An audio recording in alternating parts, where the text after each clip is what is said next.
We need to roll back the Paleo strategy, John Spies. On all of our posts. Our Facebook groups. Flooded with alt-writers. If you want to know who Dave his next guest is, look at who's owning the libs right now. Every single one of these problems are a result of not having pronouns in the bio. You're listening to Fakertarians podcast. Internet. Here's your host, John Hudak.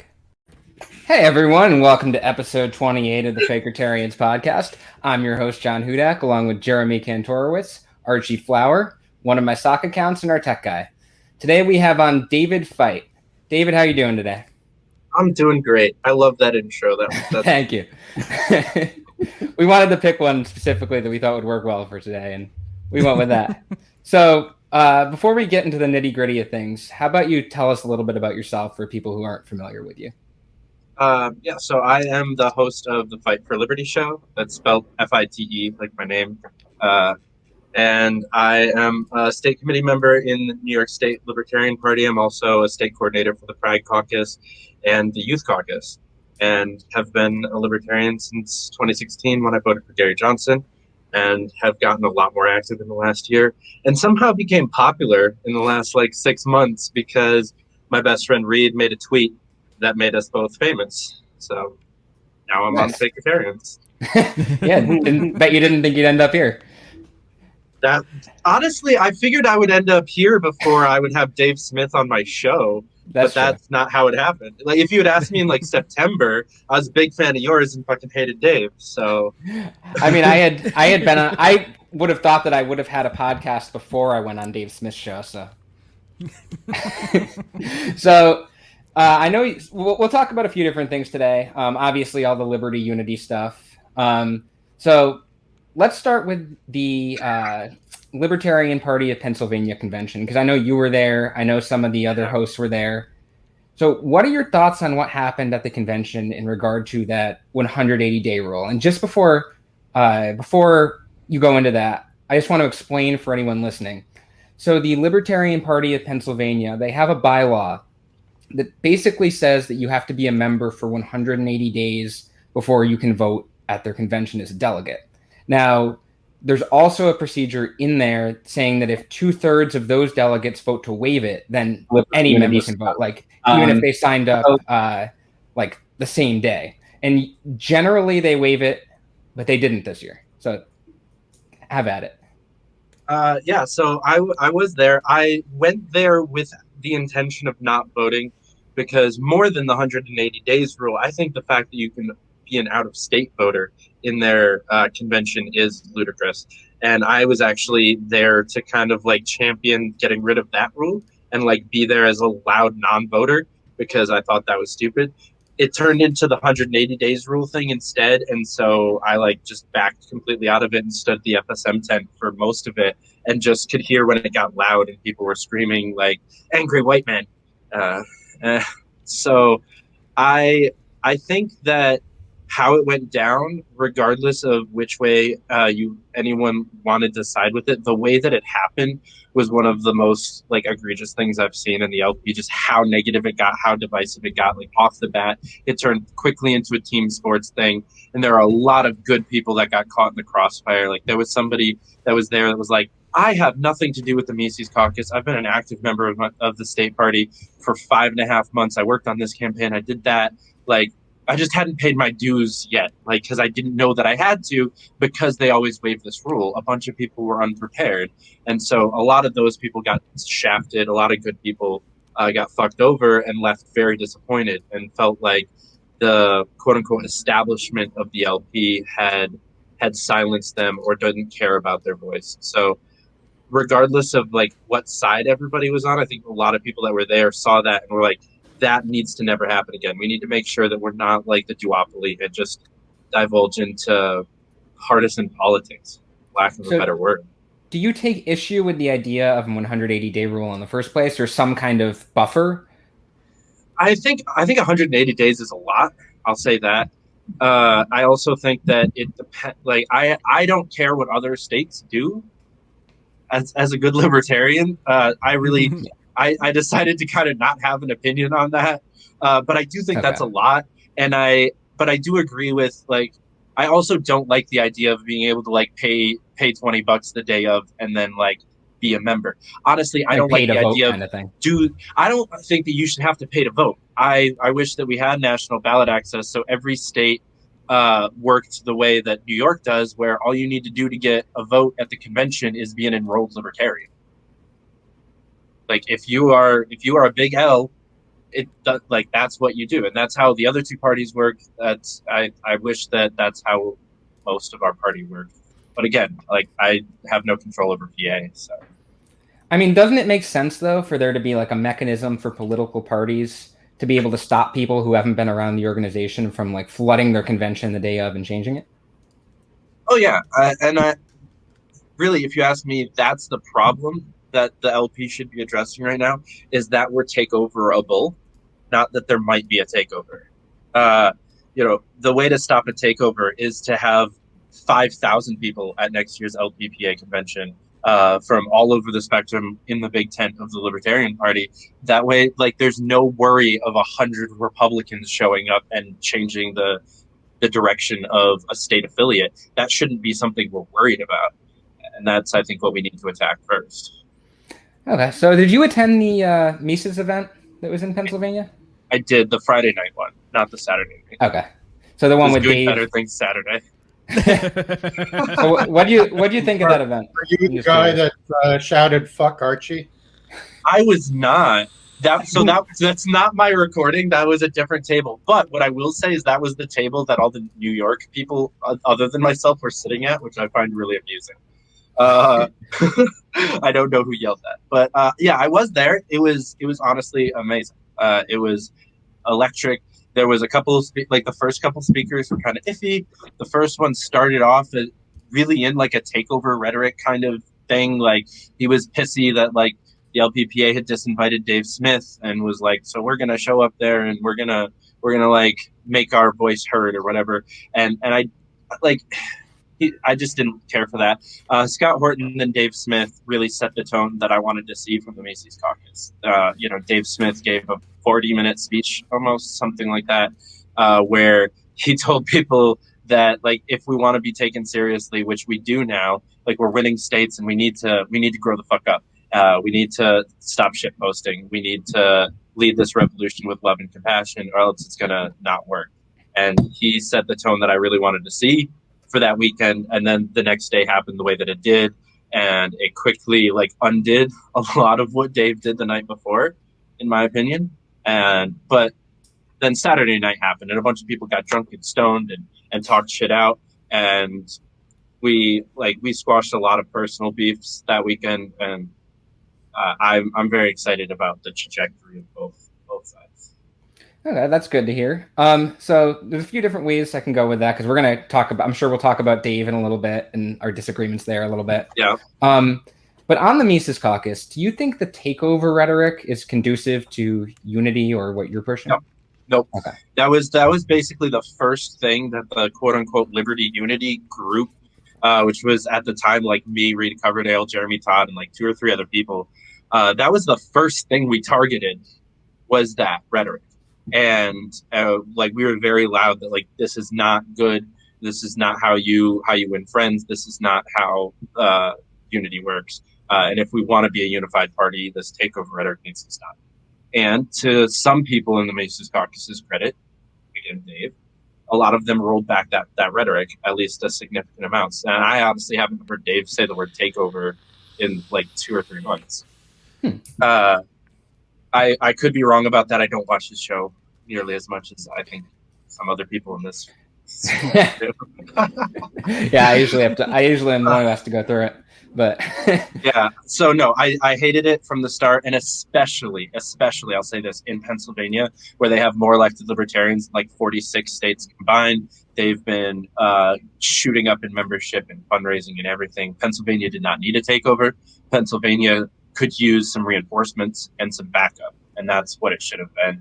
And Dave has been saying reinforcements a lot more lately than takeover, but they haven't really walked back the takeover. No, definitely not. Like they haven't been like, okay, that was a bad idea, we shouldn't have done that. Here's how we're gonna this is our messaging going forward. They just kind of like shifted it quietly, and so I wouldn't. I think it would have been more helpful if they were like, okay, takeover was dumb. Let's move past that.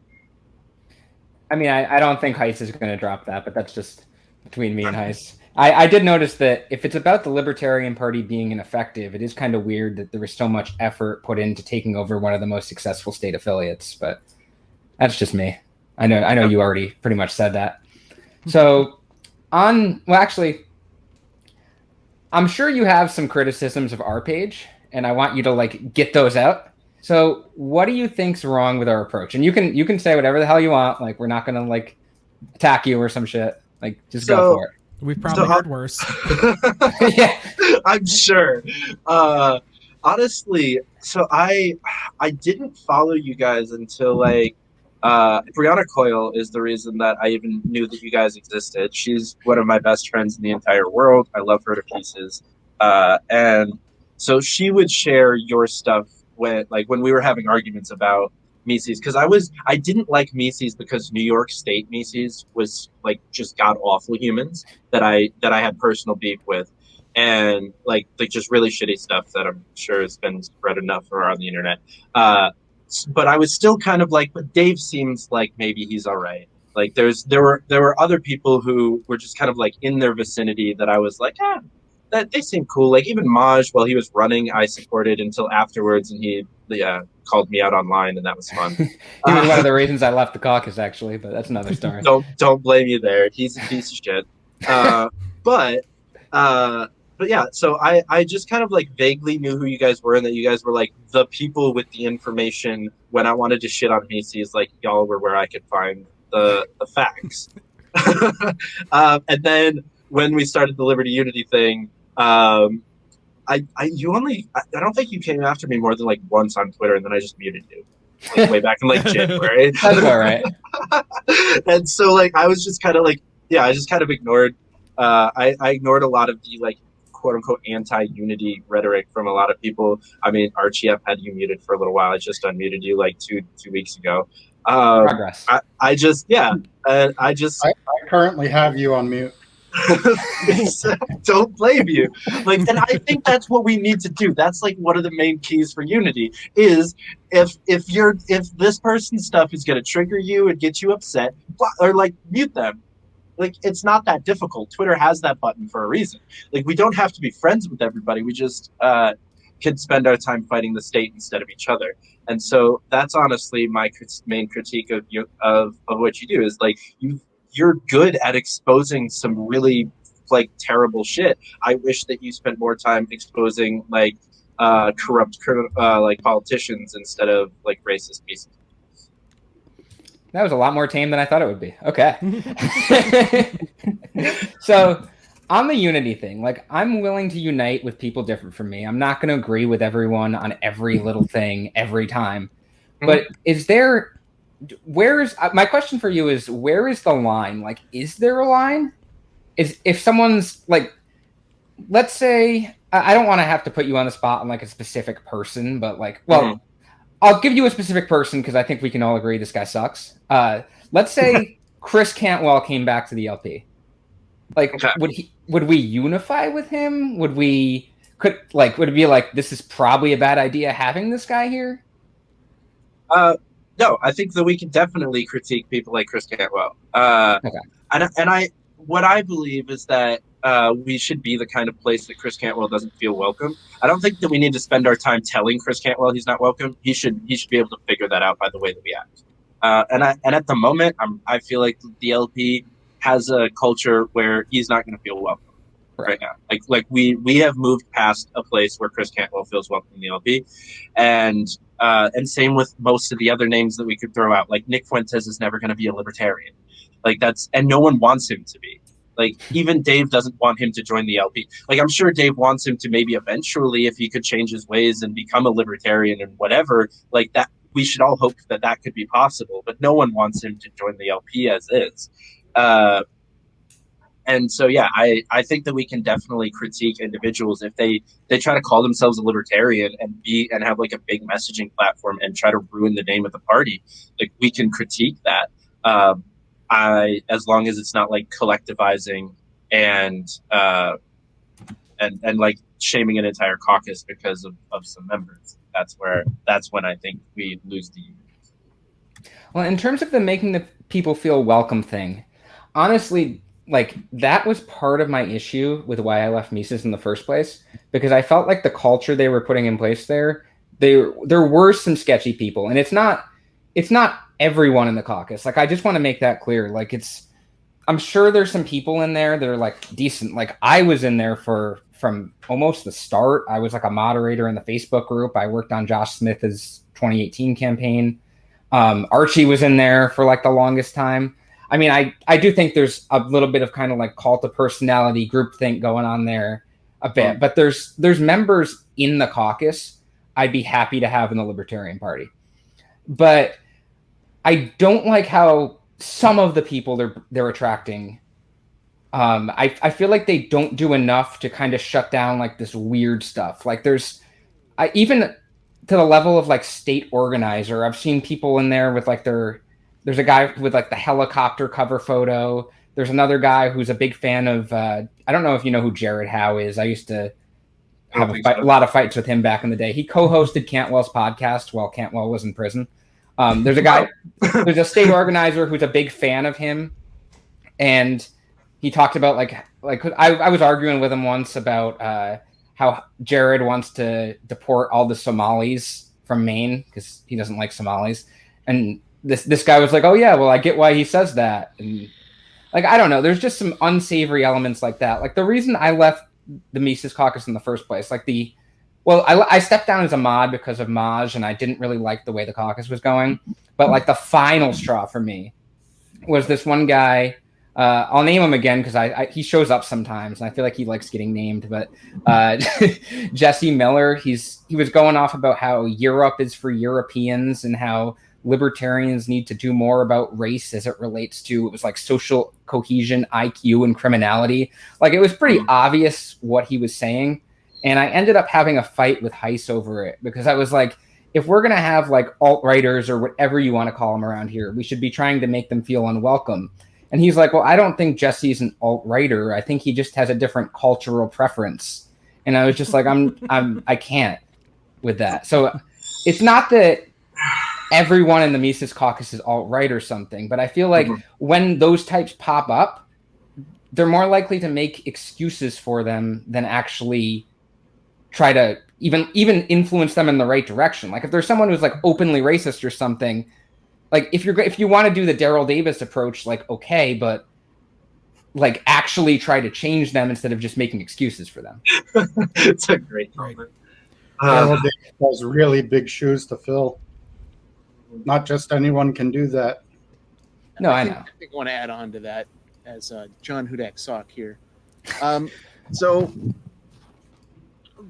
I agree 100% with John that, yeah, there are great people in the caucus. Like, I'm not going to shame every single person. The issue is with leadership, when leadership is toxic and leadership is, in my opinion, intentionally trying to attract these sort of people as they love seeing that donation money flow in. They want to grow their numbers no matter what. It's kind of an inverse of the people, let's approach Bill Weld. Let's get Bill Weld in the party. I don't care if he's not a libertarian. It's going to bring in more people. It's the same shit, but on the alt-right side. And I keep seeing these people pop up. We've seen people that were legitimate white nationalists. Somebody a Nazi with like, he had SS runes and a swastika and everything. Oh, yeah. There was like in the video, the Fight for Trump video. Yeah. Was that like a Connecticut organizer or something? No, wasn't that the dude from California? Oh wait, no, the Connecticut guy's was the Molyneux Closed Borders fan, but no, that's another story. Yeah, but anyways, like we used to like try to work with them and be like, hey, here's a problem, like, and we'd highlight it. And over time, they'd stop listening to us. They get mad at us, wouldn't actually implement anything, and like we had to be like, okay, we can't work with you guys anymore behind the scenes if you're not going to actually make any attempts to actually rectify these things. It has to be public, and that public pressure is the only thing that usually ever gets them to do anything. So, and in the case of this guy with the Fight for Trump video and the swastikas, Michael Heiss explicitly said because we had brought it up, he was going to let him stay or whatever. I don't know if John remembers the exact. Well, it was. They ended up kicking him like I think it was 2 months later for something else when he started ranting about Jews. But it does seem like it's kind of like a hold on to them as long as they can type of thing. I think the guy you're thinking about is the guy who said that cops should be clearing the streets with body that's bags. Another guy, yeah. Yeah, the guy who said that cops should be clearing the streets with body bags in relation to the BLM protests. That was the one that I said because Fakertarians wanted him kicked, you can stay around or something like that. Yeah, and it's like, didn't they end up actually kicking him though? Not that they ended up kicking the first guy, the one who made the Fight for Trump video that had like the like subliminally flashing. I thought I heard the body bags guy ended up getting kicked like a little while after that. I could be it definitely wasn't a little while after that, but I can literally check right now, possibly. It always takes like public pressure to get them to do anything. He's still there. They have to be embarrassed in order for them to do anything. Yeah. I can't say how I have that information, but he's still there. I love that. But like I know I don't even know what we're asking you right now, but just like I went on the longest rant. No, that's cool. So I will say that like one of the comments that came up that said that like Macy's crew is all right extremists or whatever. Like that's some fucked up bullshit. And the other person in the Kevin Hobby here, you know, he got endorsed by Macy's. He's an ANCOM. That's just not an accurate statement.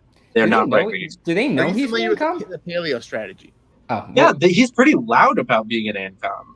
I'm actually surprised because I know McCardle kind of talked about like wanting to scare the lib socks away at one point.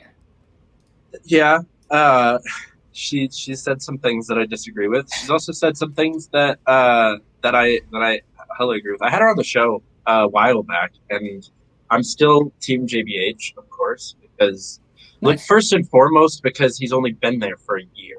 And he's done amazing shit in that year. I don't believe in removing people from office that are doing a good job and in the correct trajectory, especially not after a 2-year term. Like maybe in 24, like let's talk about it. If there's somebody better, sure, like I'll support that person. But for right now, I support his reelection because I think he's doing an amazing job. And Angela said some cringe shit. Which thing are we talking about? You don't have to. No, and that's the other thing. Like I feel at a loss in a lot of conversations. Like I argue with Brianna a lot. We've had a lot of very heated conversations. And she's pulling up all of like this evidence of things, and I just like I don't know these things intentionally because I don't care. Like I'm like getting petition signatures to stop the ban on flavored tobacco in California. I don't have time to be watching every podcast Angela McCardle's on to see if she said anything shitty. Like it's just, you know, it's not how I'm spending my time. Okay. So let me see what I have on here. Do you think there are times where calls for unity could be used to mask bad behavior or things that actually deserve to be called out?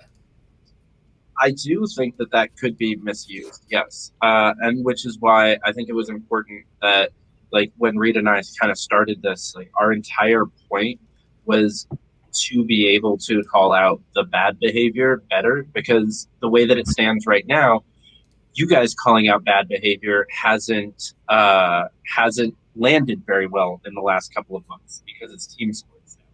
And it's just reactionary and they get defensive. I say so.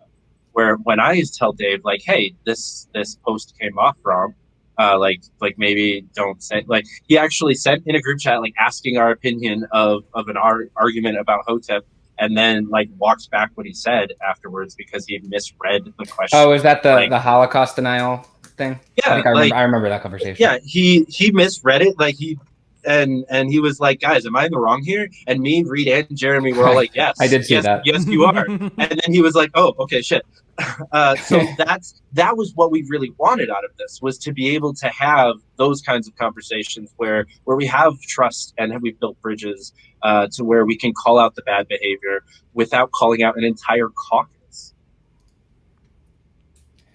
Do you, on the calls for unity, I'm going to ask here, do you blame me for not trusting Dave? No. Because I feel like once the rumors of his presidential run popped up, Like there were. It wasn't just that he said it publicly. Like I saw some rumblings behind the scenes. I mean, people like to tell me shit for some reason. So like I had kind of heard about that a while back, and it really felt like his tone started to change around then. Like that's when I mean, maybe it was because you guys were doing the Unity push then, but I don't know, because during the election season, he criticized Joe and Spike like crazy. He refused to even vote for them, even though they were like the most radical libertarian ticket we've had in years. I don't know. It seems convenient. I mean, obviously, and I'm not. There was the whole thing where when he started it. So I messaged him from the Fakertarians Twitter account, and I don't like. I'll start by saying I don't blame him for like not taking me up on this offer, because obviously we've like attacked the hell out of him. But I messaged him basically saying like, okay, like I don't. If this Unity push is actually valid, we've been planning, and we're actually still planning this. I don't know why we haven't done it yet. We've been planning a bottom Unity summit, and we've talked to Spike. I told him like we've talked to Spike Cohen about it, and would like, so if this Unity push is real, would you have any interest in like participating in this? I didn't get a response. I think I reached out to Jeremy like to push it on. I don't remember if I reached out to you or not. And I never got any response. When I was arguing with him like a week or two later on Twitter about something totally different, I brought that up again, and he was basically like, well, yeah, like I wouldn't want to go on your show because you guys are whatever. And I was like, okay, like fine. But I floated the idea of like doing it somewhere else, like a neutral platform or something. Like, okay, if you're actually about Unity now, this would like be a good idea to have people sit down. And I basically just got mockery for it. So like I don't know, it seems convenient to me. The Unity. No, so I will completely say that the hesitancy from both sides for Unity, because I have plenty of Mises people saying very similar things to me. Like, I mean, I threw up the fact that I was coming on here into one of the group chats I'm in, and everybody was like, it's a trap. So like, I don't blame the hesitancy. And one of the things that I've actually been loud about the last couple of days, as I've gotten to know some people a little bit better, and I wasn't talking about this in the beginning, but one of the things that the Unity group hasn't really done well is validating the bad blood that does deserve like at least some validation. Like there's like fucking marriages been ruined, and like friendships burned, and like a bunch of shit has happened between like these groups of people over the last decade that's really caused some like personal pain. And so I don't blame the people that don't want to work with those. I think the beauty of the Libertarian Party is that you don't have to. You don't want to. Unity takeover. Yeah. Great branding. But yeah, I don't blame the hesitancy at all. Again, from either side. And the other thing that I'll say is that the last 6 months has changed a lot of people a lot. And so when this started, there was a lot of people that were not interested in what we had to say, including most of the Mises caucus. Now we have people like Zach Britt and Henry Connolly and Scott Horton all in a Liberty Unity group chat together. Yeah, that's the thing. So, and that's been within the last week. So that those three people got added to this chat that's existed since January. So there's been a big mentality shift for a lot of people. I legitimately think that Dave has grown as a human over the last 6 months. And I've grown as a person over the last 6 months, because I was loud anti-Mises in like November of last year. I was pissed that Dave didn't support Spike and Joe. I was pissed that Michael Heiss supported the New York State organizer while he was harassing Veronica Coyle. And I thought that like Mises was not worth anything. And then I got to meet some of them, and I got to understand at least a little bit more of the caucus. And at this point, my biggest thing is like the personal drama needs to be secondary to the fact that the state is murdering people. Well, to counter to that, I don't think it's really all personal drama. Like when we've been talking about things Dave has done, specifically, like I've told you in private before that But something that's completely unforgivable for me was Dave, not once but twice, saying to end the riots, meaning also the protests, by any means necessary. And he was talking about Portland at the same time that the feds were busting heads in Portland. To me, like, simping for the feds, red coding, that's fucking I cannot forgive that.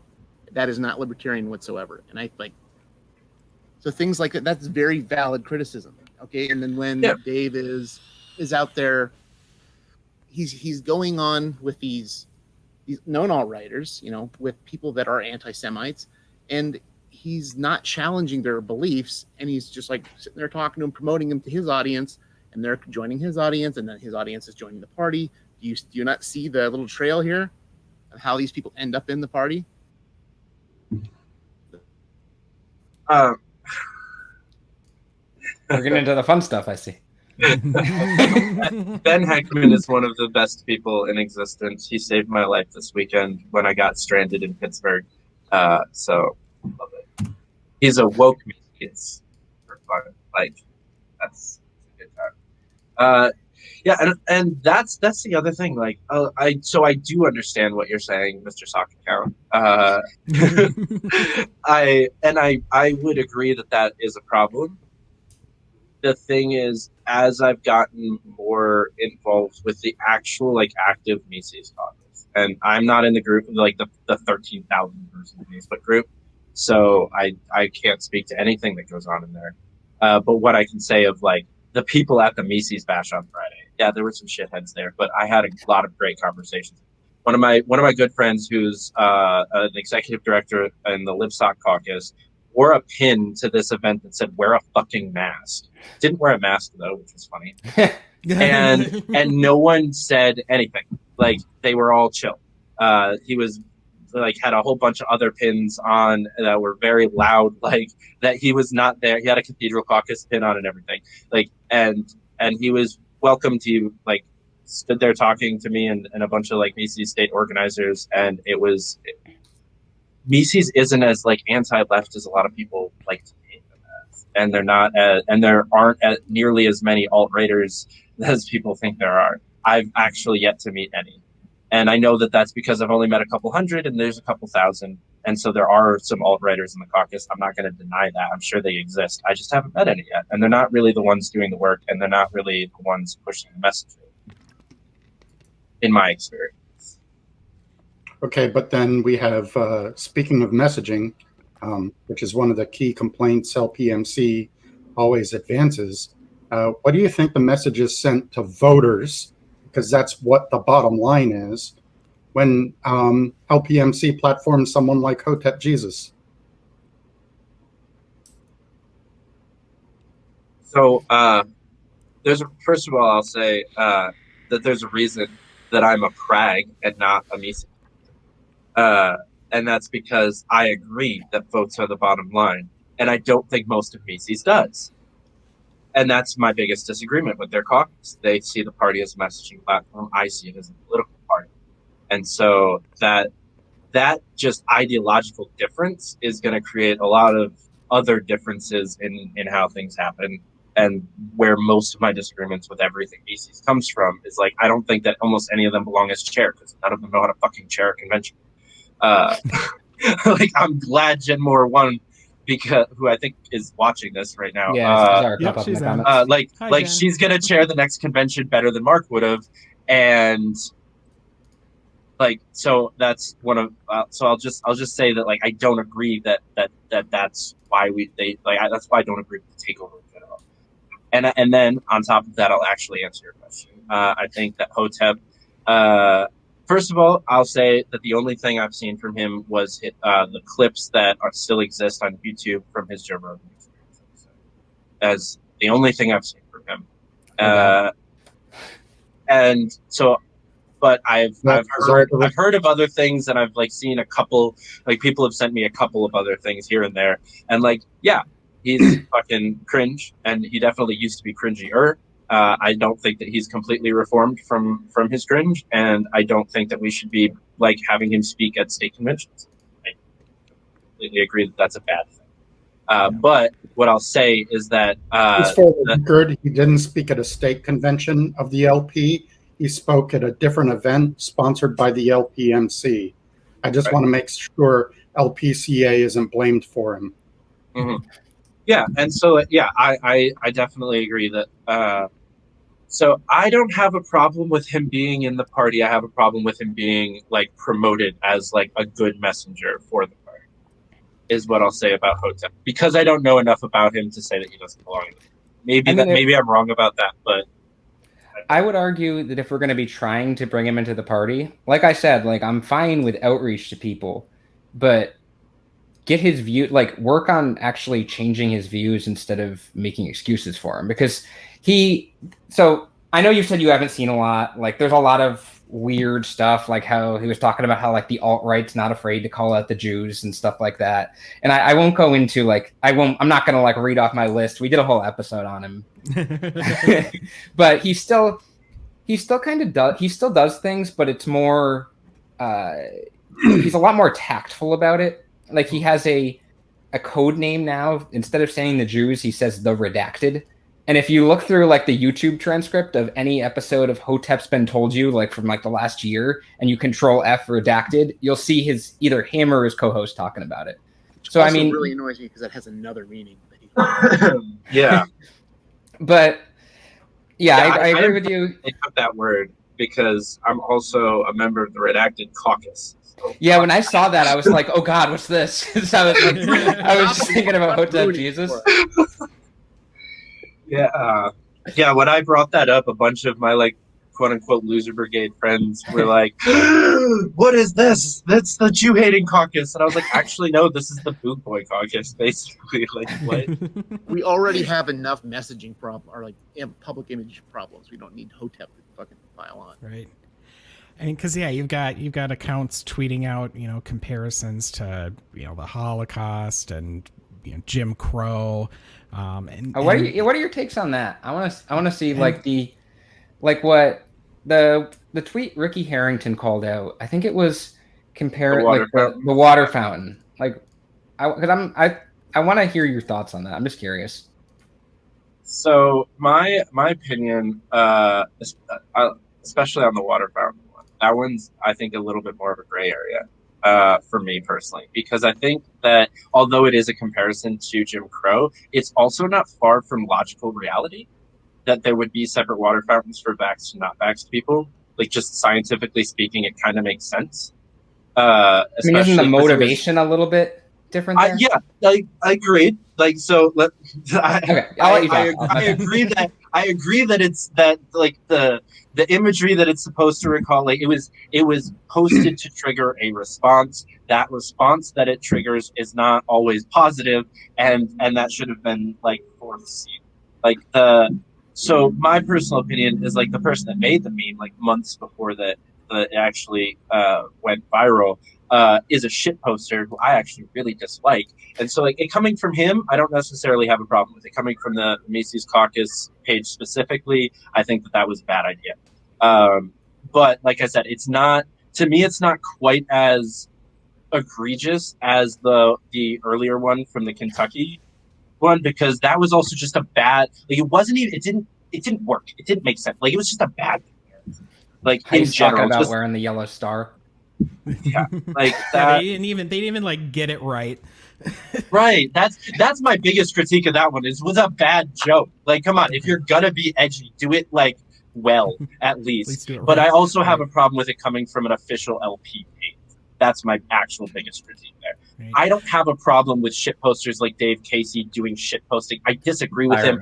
I like fucking vehemently disagree with him on a lot of things. He actually challenged me to a debate yesterday, which I'm not gonna do because I don't have time to deal with his shit. But like him posting memes like that is literally not or like in my opinion, it's not as like it's fine compared to the state party pages shouldn't be posted. I just want to totally go off topic for a second and say my favorite Dave Casey story. Yeah, the pirate video. So I don't know if you've seen this, but it was from it was like from right when before I went on Dave's show in January of 2020.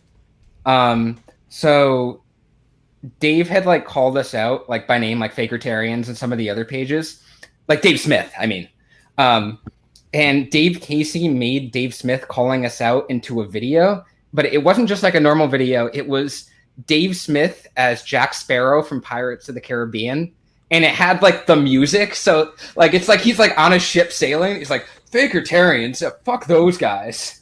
I loved it, but totally off topic We there. had only mildly critiqued Dave.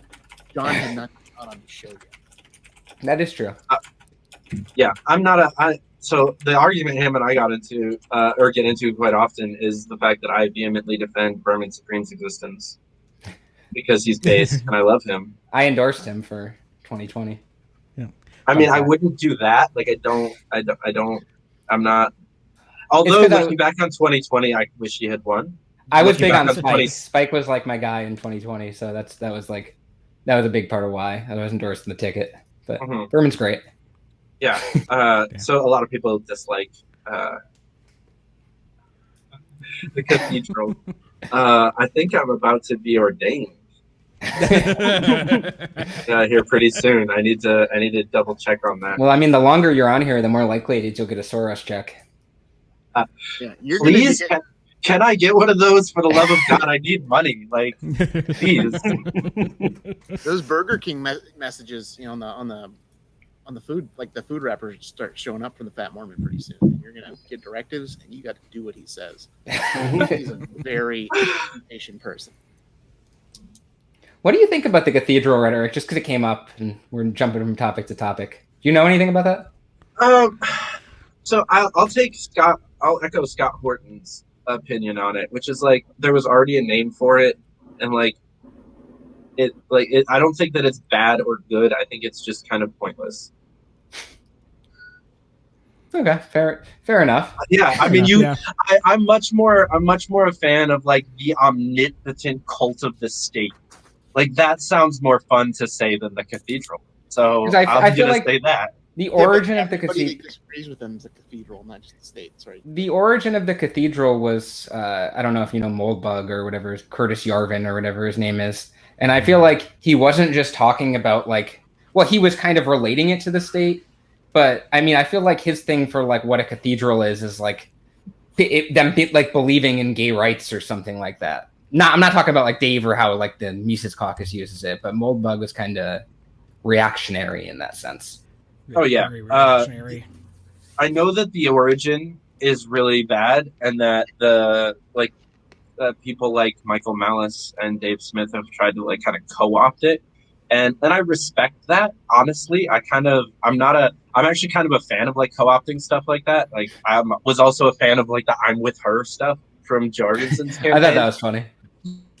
Yeah, I don't think it was so much co-opting it. Yeah, like and honestly, I see those two things as fairly similar. Kind of like say message to them. Like I don't really see it as taking over their message. I see it as kind of like signaling to them, "Hey, come over here. We believe the same shit you do." That's the way I took it.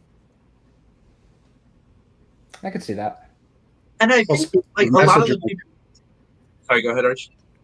Speaking of messaging again, with regards to the cathedral, a lot of the people that use that terminology, they will then turn around and say, but we can't use the phrase anti-racist because it's bad terminology. And it carries certain connotations because of who uses it. Well, okay, pick an argument and stick with it. If you can't co-opt, then don't co-opt alt-right stuff and then say, the left is bad. Right. I'm gonna 100% agree with you there. Like I had no problem.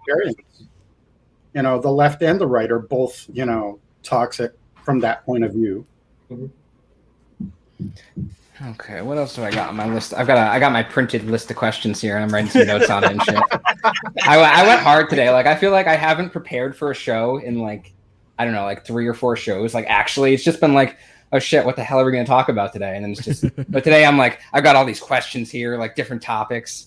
So I wanted to talk about the paleo strategy. I know Dave and the Mises Caucus have claimed to not be pursuing it, and like I disagree with that, but okay.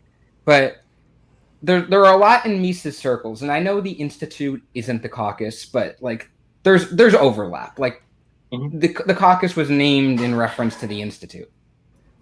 And Jeff, what's his name? Jeff, is it Deist? Is that how you pronounce it? I believe so. Yeah. Yeah, I know he talked at the Saturday night event at the LPPA thing, and he's outright said that he wants to revive the like Paleo Libertarian Alliance as recently as January. I mean, on top of that, I don't know if you're familiar with Lou Rockwell at all, but he's since Trump has popped up, he's significantly. I knew it. It took Yeah. 45 minutes, but I knew that name was coming We up. have to talk about Lou Rockwell. Can we talk about the fucking Mighty Ducks too?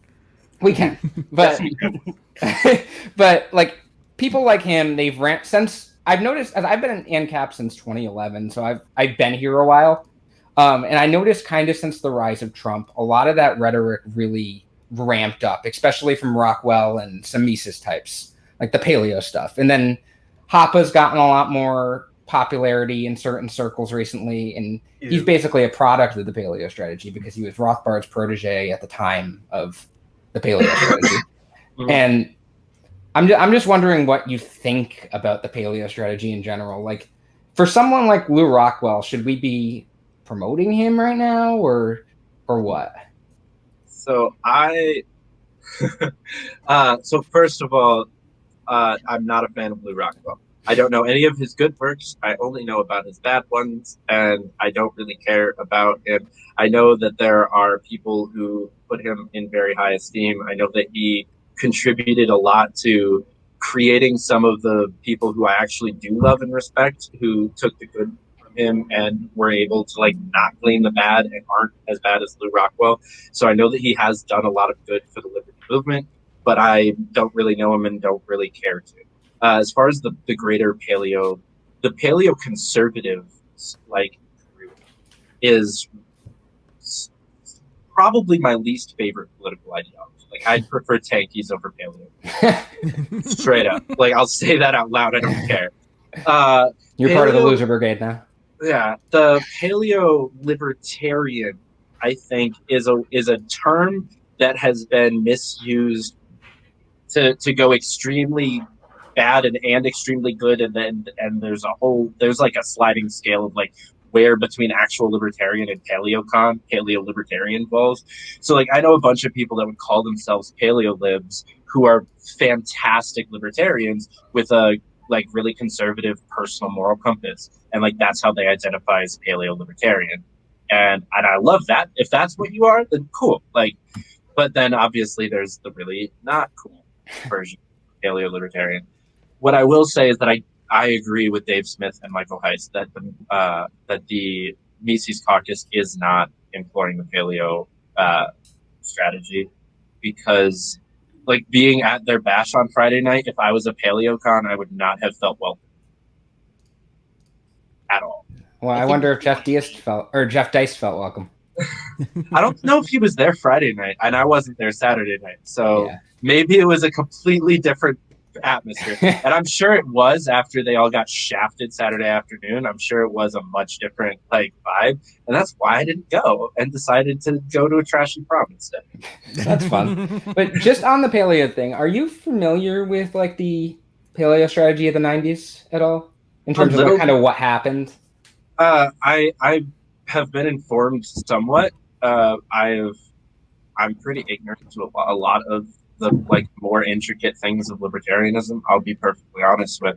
So I know why it's cringe. I don't know a lot about it. So okay, I'll provide a little bit of a backstory just for the purposes of discussion.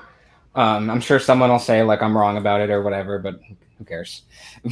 So Murray Rothbard and Lou Rockwell. It was in the late 80s. Yeah, we had to name Lou Rockwell again. Yeah. Well, I'm laughing at the person in the comments calling me a Tulsi stan. That's my favorite. Oh god, I've got like blinds on me, so the sun's coming through right now. But Murray Rothbard and Lou Rockwell, they had this strategy in the late 80s and early 90s. It was described by, I forget which one of them described it as this, but it was described as outreach to rednecks. And like that's what they said.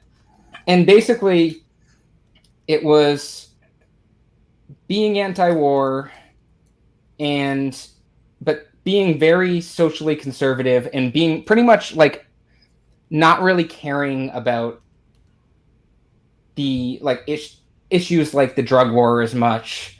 Like they were basically saying like they would try to kind of appeal on drug war stuff to paleo conservatives too, but it was more like it was with Pat Buchanan. They endorsed Pat Buchanan at the time for president, and they wrote up this thing called the Rothbard-Rockwell report, or maybe it's Rockwell-Rothbard. I don't know which one. It's RRR. That's where Murray Rothbard's famous article about unleashing the cops comes from. The one that starts with, "So they finally got David Duke." Coincidentally, it's also where Lou Rockwell's now famous because of us article on the Mighty Ducks 2 was published. Another article Rockwell had in there was about complaining about illegal immigrants having driver's licenses, which kind of a weird thing to say. Another one like complaining about Rosa Parks, the real Rosa Parks. What is that? Fuck driver's licenses. I'm with you. As a whole. I'm with you on there. That's the libertarian being sad that gays are allowed to be gay in society. Like, yeah, it was basically terrible. a lot of. It was basically a lot of that. It was basically trying to appeal to like the worst people out there and get them to accept libertarian philosophy. And I mean, like, it's okay to try to convert some people on, like, to convert shitty people on stuff, but I feel like we should try to get them to like actually change. Yeah, I should get some curtains. I've got blinds up there. I like the look, John. Honestly. Thanks. I feel like we should try to actually get them to change some of their shitty views and not just straight up accept them. Mhm. That's just a little bit of a history lesson. I mean, I wrote an article on it too, but self Yeah, there's a promotion difference between somebody like voting for the Libertarian Party and then becoming an active member and messaging for the Libertarian Party. Those are like two completely different things. God bless Chase Oliver. Yeah, he's cool. I'm trying to get away from the blinds here, and it's like, yeah, so I completely agree with you. I think that we need to be somewhat welcoming to shit people. Otherwise they won't ever actually change. But we can't promote them as is.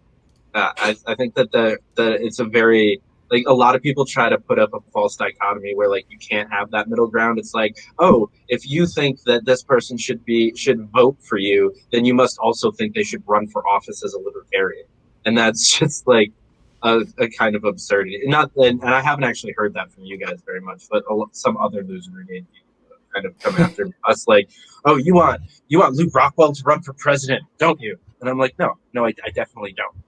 Dave Smith, maybe. I mean, isn't the Mises Caucus kind of the loser brigade after the Pennsylvania Convention? Sorry, I had to throw that in there. It does go to the I've been sitting on that one. The people that were tweeting out like hashtag Winners Brigade Saturday afternoon, I was like, guys, stop it. Yeah, and then while the buses were like driving people from one event to the other, like all the Cathedral Caucus started like, nah. That was hilarious, and I'm glad I got to see that. That's a lot of fun. Okay, Go ahead. what do I? well, if you do go to loserbrigade.com, it does direct you to the Mises site. So, And they did that themselves. That's not us. I thought that was a pretty big cell phone, but that's just me. We do have Michael Malice for Twitter, though, and we do have Dave Smith, 2024. If you want to talk about Dave running for president, Some awkward silence right there. Mhm. Okay, moving on. Yeah. So, do you have any concerns about the Mises Caucus changing the platform at all? Because I know there's been the push to get rid of the abortion plank. There's been the push, not from the caucus at large yet, but from some of the caucus and from Michael Heiss to get rid of the immigration plank. Do you see that as an issue at all, or? I see the immigration plank being an issue. I am a good libertarian and I'm pro-choice in like a political sense. I'm personally against it, as I think every sane human is. No one likes abortion. And I do understand the fact that like the party as a whole is pretty split on this, and it really like it depends on whether or not you think life begins at conception, and that's just like a philosophical difference that I don't think there really is necessarily a right or wrong on. And I think not taking a stance on that as a party is, I don't want to remove the plank, but I don't see that as big of an atrocity. The immigration plank is like fundamental to libertarian. Like open borders is something that we believed in since it started, and we always will. And fuck anyone that wants to remove that plank. All right. I see Otto. I want to respond to Autodasting in the comments saying we're not trying to change the immigration plank. So the caucus as a whole is not trying to change it. Like it's not. There's not an official Mises caucus push to change it. But I mean, part of the reason, actually, when I was talking to Heiss, when I stepped down as a mod, was because Heiss wanted to change it. Like he's talked about it before. He said it multiple times. Like he's still talking about it. And I know Heiss isn't technically like the entirety of the caucus, but when he's the founder of the caucus and he's basically the chairman of the caucus for life, I mean, his opinion has a lot more sway than the average caucus member. Mm-hmm. Yeah. So I definitely disagree with that. The one thing that I'll say from Friday night that made me very happy was to hear Dave Smith quote, most people in this room's probably favorite plank, which is "We condemn bigotry as." Really? That was in the speech? What did he say? Well, he basically said that should be obvious. That we need that, like, the Libertarian Party should be making that obvious, that we don't agree with that kind of shit, that all collectivism is bullshit, especially. Yeah. And he actually went on a decent little rant on my show about trans rights, which I found really encouraging. That, you know, to see that.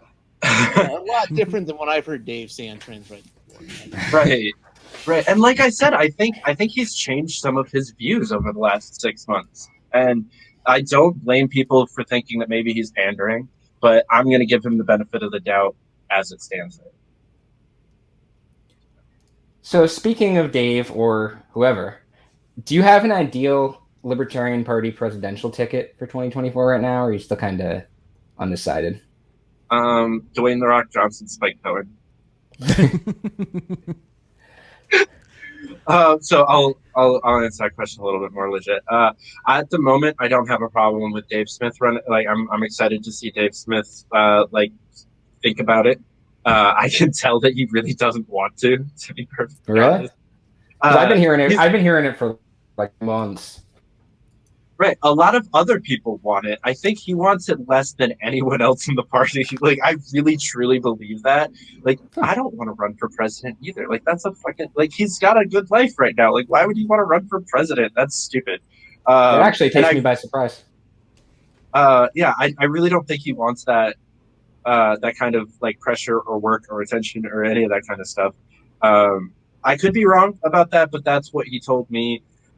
So back, like, when y'all started the rumor, like way back when, before he had said anything, I had a conversation with him about it offline and with Reed, and he was like, no, please, for the love of God, we need to find somebody else. Like, and it was only when like months of the rumor and a bunch of Mises people being like, yeah, and no one else from that like group was willing to like step up and say like, no, I'll do it, not Dave. He was finally like, okay, I guess maybe if 23 rolls around and I'm still like the Mises' best shot, then I guess. Was kind of like how he put it. And so I'm okay with him running. I would rather see someone.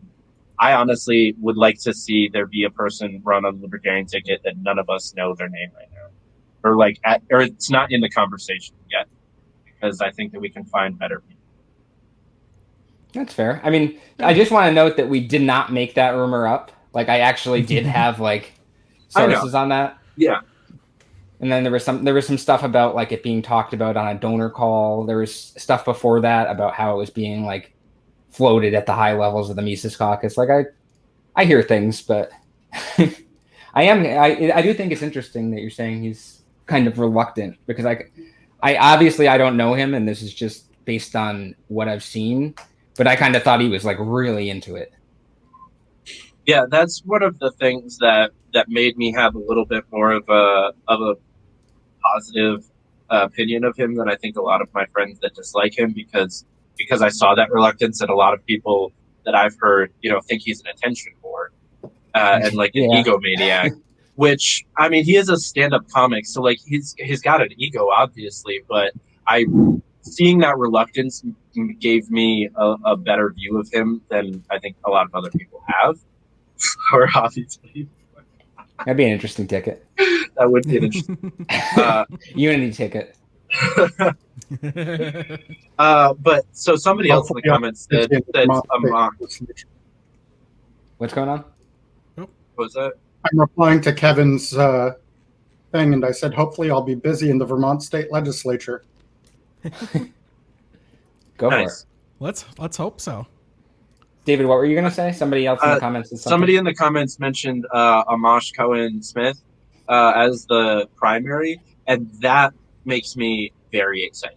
Like that is actually like if what I said earlier isn't the case, and we don't find somebody better than any of the three of them, I think that the entire party can rally behind those three people. We can narrow down the kind of half-assed candidates that we've had throughout the last couple of years. I think a lot of the perennial candidates will concede to those three, and we can have a nice unified, like, good primary that we can show to the world. And like a debate between the three of them is going to be respectful, uplifting, intelligent, and like something that we can share. Meanwhile, the other two parties are going to be tearing each other apart. I have the feeling, like I get you wanting like a lot of friendliness. I have a feeling 2024 is going to be an absolute shit show. Same with 2022, but 2024 especially is going to be a shit show. You saw Pennsylvania, and just imagine that on a much grander scale. Well, the thing is, I have hope that I'm going to be able to continue the work that I'm doing unifying the party over the next 2 years to make sure that 24 isn't a shit show. That's kind of that's why I have that hope. I've seen the work that we've done over the last 6 months and making a lot of people lay down arms. I think that by the time 24 rolls around, if we have people like Amash and Dave and Spike promoting liberty unity the way that they already kind of are as the three of them separately, put them on a debate stage together, it should go well, I think. And I've talked to Dave and Amash about this already, and they're both like, yeah, if it, like, I will, like, of course, this is going to be a good primary. So I haven't talked to Spike about it, but I don't see it being that much. I want to say one thing. If Dave is actually serious about the unity stuff and it's not a front and he's actually like changed, I would like to see like him say so. I honestly think that would be worthwhile. And it's not just me saying that being like, oh, I want my enemy or whatever to say he's wrong. Like I've said I've been wrong on a bunch of things. I mean, I was in the Mises caucus for the longest time. Like, I'm not afraid to say that I was wrong on some things in the past or made some bad moves. Right. I think that would be nice to see, just a blunt, hey, I've changed, there's a different direction. I've made, some things in the past and, but I'm working on being better, being different. Yeah, there's still, by the way, an open invitation to Dave to come on here and talk about unity if he wants. Like, we're serious about that. That's not in jest. I don't expect it, but crazier things have happened, I guess. I'm not holding my breath. No, not particularly, but maybe Peter Quinones will come on sometime, or Michael Hayes. I don't know. Quiznos. He wouldn't All right. be able to stay on. If he came on, he would rage quit.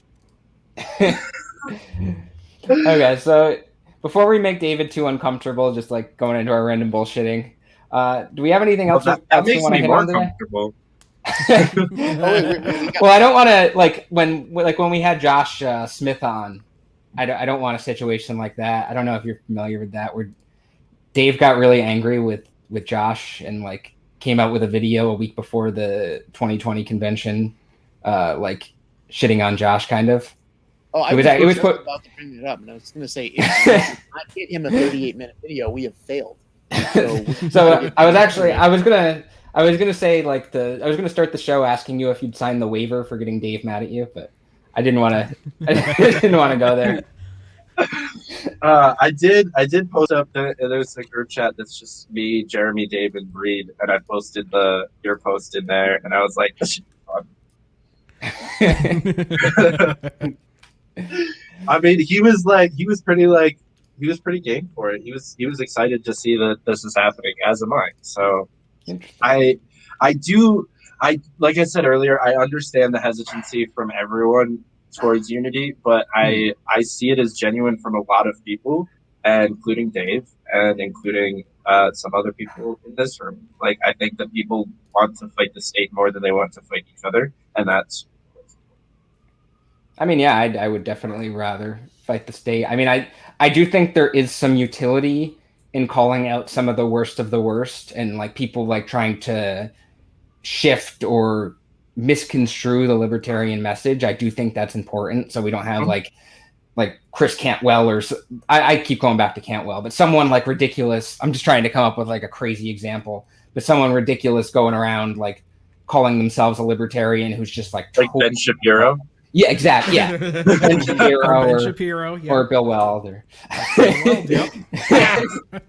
Yeah, I I'll had to say, take a shot at Bill Weld. I'll give Bill Weld some credit. He was the person that made me feel like the 2020 presidential election was actually real. He was the voice of reason that made me see the light.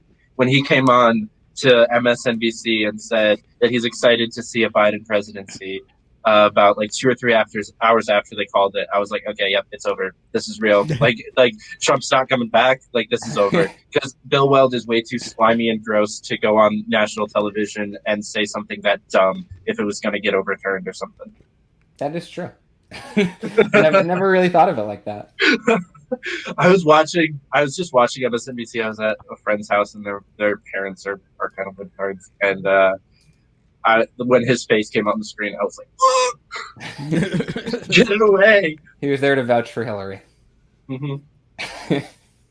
Okay, do we have anything else we'd like to hit on? Like, David, if you have anything we want to talk about? Oh, Archie, go on then. So let's talk about the phrase "good faith," because the LPMC tosses that phrase around. The quote loser brigade tosses that phrase around. Everyone accuses everyone else of not acting in good faith. Is it a sign of bad faith for a state chair to ask someone who is rumored to be seeking the 24 presidential nomination questions that any decent reporter would ask them?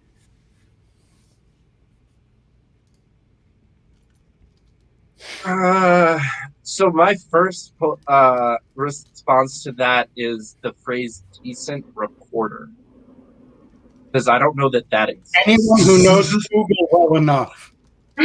Well, I was just saying, like, I feel like most reporters act in bad faith, so that comparison, I think, damaged your question a little bit. So if you're I'm talking just from the perspective of being able to dig up someone's past, not that particular reporter's moral worldview. I'm talking about skill, not ethics. I think so. Yeah, I think that it can be in good faith. I think that's a situational thing. That's kind of a hard question to answer. I've seen you act in bad faith often online. I've seen you act in good faith online as well. So, and both towards Dave Smith. And I've seen him respond to your good faith and bad faith and vice versa. And so, like, there's, I don't think that you can make just like one clear cut answer. That's fair enough. Does anyone else have anything we'd like to talk about before we wrap up? Jeremy had to dip out, so. I want to touch on Liberty Unity a bit. So there's already been a pre-existing attempt at bottom unity, and we talked about the branding with that. Because the first thing that comes to a lot of people's mind is not what we are talking about. There's already a bottom unity thing that's been going on, and I've had great success working with mutualists, with anarcho-syndicalists, anarcho-communists, and lots of agorists and voluntarists and ANCAPs that are outside the LPMC. There's a huge contingent in this party of anarcho-capitalists and right libertarians that are outside the LPMC, and they are all skeptical of the LPMC, and that seems to be the biggest block here. Is I've got all these people, I've got this whole spectrum, and then the Hoppians are over here, and nobody wants to deal with the Hoppians because nobody fucking trusts them, especially when they're talking about helicopters and shit like that. And we got the LPMC. Yeah, True. I just wanted to put that out there. There's already been an attempt going on, and biggest obstacle is them. And I'm gonna call out tankies too. No tanks, no helicopters. Those are our obstacles. Yeah, I just wanted to get that there. Yeah, so you pointed out the main reason why I started the Liberty Unity hashtag instead of just continuing the Bottom Unity one. It's because I thought it was a sex thing for months. Like, all of my friends that were in Bottom Unity are also, like, really out there kinky people that, like, are into some weird shit. So, like, when I hear Bottom Unity, I just go into, like, okay, this is some weird, like, group of people that are all bottoms that wanted to unify. All right, like, that's cool. And then I found out it was a libertarian thing, and I was like, oh, okay, I like what this is. And I was actually really on board. And then when this started, I was like, let's say Liberty Unity, because I'm sick of it, people thinking it's a sex thing. Okay, so I saw this. Oh, and Percy, you you can go on. understand the downfalls of bad messaging. Right. So I want to hit on that comment that was just up there.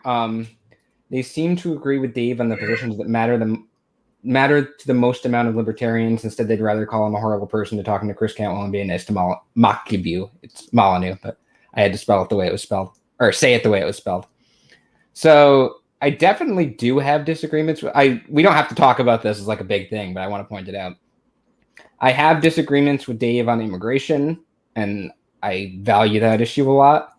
I have disagreements with Dave on the protests of the past year, and how, like, he said at the time that it was like worse than the state. I honestly think we totally, as the Liberty movement, totally screwed up and missed a gigantic opportunity when there was a huge amount of people like taking to the streets chanting about defunding the police, and we'd rather call them out for things. I mean, obviously you can critique things, and there was some violence that happened and that wasn't good, but the overall message of the protests, and most protesters were totally nonviolent. I mean, I feel like we 98% of screwed all up protests. royally in that regard. So I wouldn't say I agree with Dave on the positions that matter the most. Just throwing that out there. I mean, on some I do, but yeah. Well, to be fair, he says that matters to the most amount of libertarians, which is different. Because I think I think the sentence in that comment is probably true. That you get the things that you guys agree on are the things that most people in the party would also think are important. But the fact that you prioritize some issues over others, and he prioritizes other issues over those, is a fair critique, and something that I think we need to, like, we can debate in good faith. I feel like there are a lot of libertarians who kind of have different priorities, like they have their different pet projects. So it would be interesting to see like a survey of the party kind of thing to see what the issues that matter the most to people are. Mm-hmm. Yeah, because like what I do respect about what the Mises Caucus is saying is like, like, end the wars, end the Fed, end the war on drugs, and banker and corporate bailouts. Like, those are things that I think almost everyone in the party can agree on. And so, fellow traveler. Right, exactly that. So I'll actually say I couldn't find that interview. So the only pieces of that interview that I've seen, I watched today because I watched your Andy Craig. Oh yeah. Earlier today, just to see what like the vibe was on the show. Who's also somebody that I met this weekend, and we buried the hatchet, and was an awesome person. Nice. That's good to hear. Anything else we want to touch on before we wrap up? Yeah, I would love to just make a remark about that same comment you were talking about with Titus Pulo, saying something about we give Dave a lot of shit for talking to Cantwell, and yet we would have Dave on. Dave isn't Cantwell. I don't think Dave is anywhere near Cantwell in that sense. So him being Cantwell adjacent is a completely separate matter. And the other thing I would love to say is that simply talking to Cantwell, no, it's not that he simply talked to him. If I were to talk to Cantwell, it would be a radically different tone than with, what Dave used. And it's like, okay, so let's take Dave Fite. He and I have had our disagreements. Do I think he's a bad person? Not a single bit. That's why I'm able to get along with him on this show. If Chris Cantwell were on a podcast with me, he'd hear my opinions quite loudly and unambiguously. And that he's a shit person. I was saying I would most definitely not agree with him on trans people like being awful and being liars and like that supposedly being a joke. That I would definitely not do that if I had Cantwell on my show. I would not agree Absolutely. with him. Yeah, I think that's an important distinction to make because it's a pretty lazy rebuttal that I've seen a lot of like, oh, you can't talk to people. But what I have seen is like the loser brigade has come at people for having just conversations and for having like really egregious conversations almost equally, and so people are defending them both equally, and there needs to be a distinction between like, hey, we're friends, and like, hey, come on my show and let's talk about what we agree on. Because like I would have some pretty horrible people on my show and talk about what we agree on. Also, I'm a non-confrontational person. So like if I had Cantwell on my show, it would probably be very different than it would be if you did, Archie. Probably not as bad as Dave, but it would probably be less violent and disagreement because I would try to focus on what we agree on because that's what I do. But there's a big difference between like simply somebody and just talking.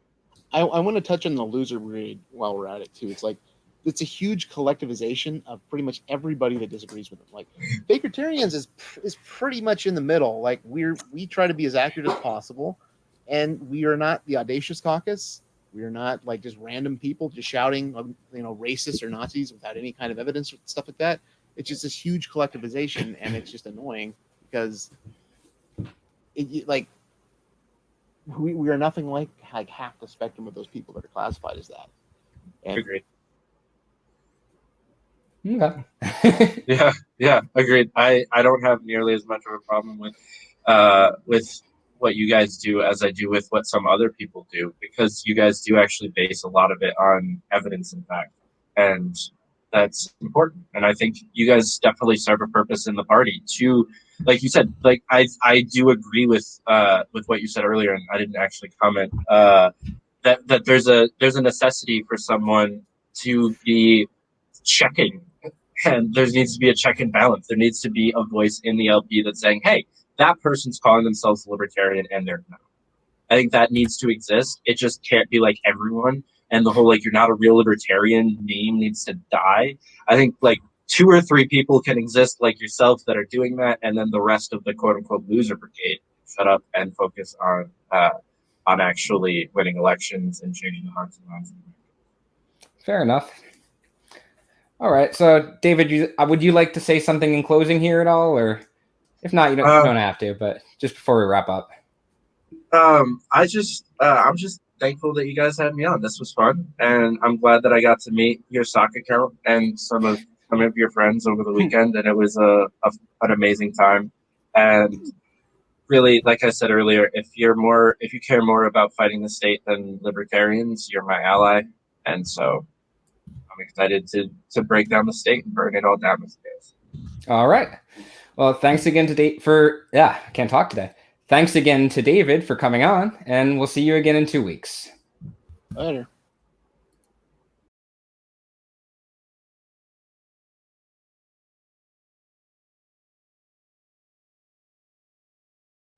Buy shirt, get money. No, other way. We get money.